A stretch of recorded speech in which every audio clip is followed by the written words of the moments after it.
What artificial intelligence means is accumulation of information, analyzing it and projecting it the way you want at a given moment will no more be considered as a valuable thing in human faculty. Many of you will be out of your occasion unless you do something that a damn machine cannot do. You must be able to do something beyond your intellect. Human being has many layers of intelligence. Intellect is only a small part of it.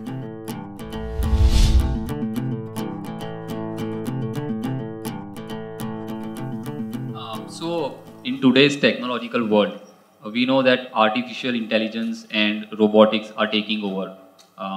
Those are the cutting-edge technologies.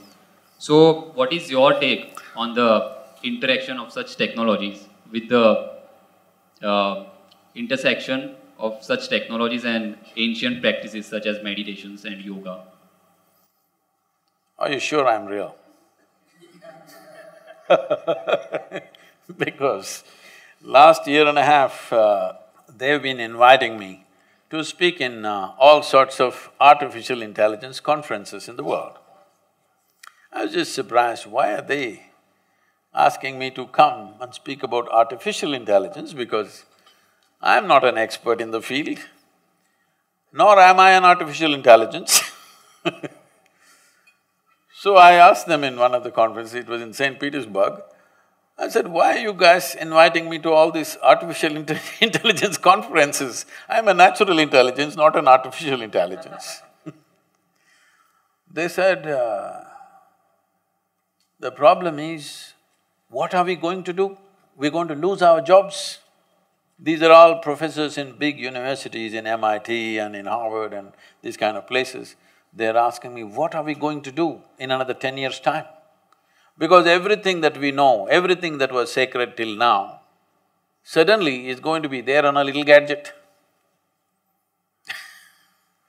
You must understand this, what artificial intelligence means is accumulation of information, analyzing it and projecting it the way you want at a given moment will no more be considered as a valuable thing in human faculty. Because a simple gadget will do it much better than any human being. Already that Google lady is looking smarter than any of you, isn't it? She looks smarter than me, it's okay, I'm not educated, but you guys she's looking smarter than any of us or no? Anything you ask, without batting an eyelid, she tells us. So, it's going to that place where intellectually everything that you perform will look stupid or meaningless. This happened to me when I was about 13 years of age, I think, 13 or 14, 13 I think. For the first time I saw a flatbed calculator, this Panasonic calculator, you know. At that time it was 110 rupees, very expensive. You drink a coffee for more than that today. But 110 rupees, Panasonic, Sony was 125, so we buy the cheaper one, 110 rupees Panasonic. And they show me this, I never bought them. Somebody brought one and they showed me, tuk. Results. Then first thought that came to me is, why the hell am I wasting my life in the mathematics classes? I said, all I need is this, I don't have to go to the math class. Whatever question you ask, tuk. A 100-rupee thing can tell you why this torture for 10 years, going through this arithmetics and mathematics and all kinds of things. It can even do sin theta, cos theta, whatever nonsense you want. Then only I thought, we must make a big machine which does all this rubbish so that I don't have to go to school. At last, the dream is coming true. In the next 10-15 years, the education as you know it, professions as you know it today will become meaningless, because right now, they've created these machines. Right now, we are still kind of obsessed with creating machines which look like us, which is unnecessarily complicating. It can be a square box which walks everywhere and does everything we do, it's too insulting for human intelligence. So, we're still making it look like a human being. If something is intelligent, it must look human in our mind. But slowly, for the sake of economics, somebody will make one tall box which does everything that you do, okay? Time is coming for that. So once this happens, many things that we are spending years on learning will be meaningless. Now they built a thing, I was meeting this one top real estate guy in Russia. They're designing something that if a customer comes and says, what kind of house I want, what is my aesthetics, what is my culture, what I like, how it should be, and what's my budget. A machine designs a complete house, 10 different alternatives that you want, including paintings, hangings in the wall, the furniture, the works. Now they're saying in another 5 to 7 years, they're saying, it can even print the house and build it. So just imagine the design, guys. So many of you will be out of your occasion unless you do something that a damn machine cannot do. All of you should gear yourself for this now. You must be able to do something beyond your intellect. Human being has many layers of intelligence. Intellect is only a small part of it. Right now, our education system is completely dedicated to intellectual development of the human being, and we think that's the grandest way to live. No, it is not. We can explore that if we have the time.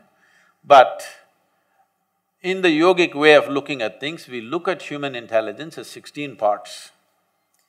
If you explore other dimensions of intelligence, only then you will be relevant when everything intellectual. Intellectual means your intellect cannot function without accumulated data. Yes or no?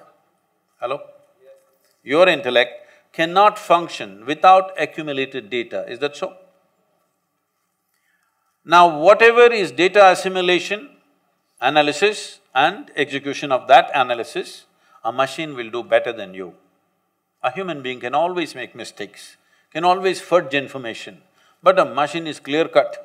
It will simply do those things. So everything that you can do intellectually will be meaningless in another 10 to 15 years' time. Maybe in India it will take 20 to 25 years' time, but inevitably it's going to happen. So you must be equipped with something beyond your intellect. When I say beyond your intellect, there are many ways to look at it. I will make a simplistic example. Simplistic because if we go into more sophisticated examples, we'll have to do a lot of exploration.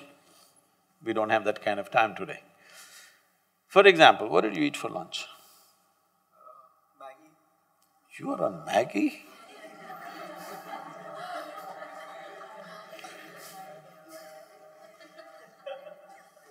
Can't you… somebody take care of his nourishment? He's on Maggie? Okay, even if you eat the noodle, a noodle doesn't look like him, doesn't feel like him, nothing. But this noodle he eats, within 3-4 hours' time, this Maggi noodle has become a human being, isn't it? Yeah, part of it. It's become part of the system. So you are manufacturing such a complex machine with Maggi noodles.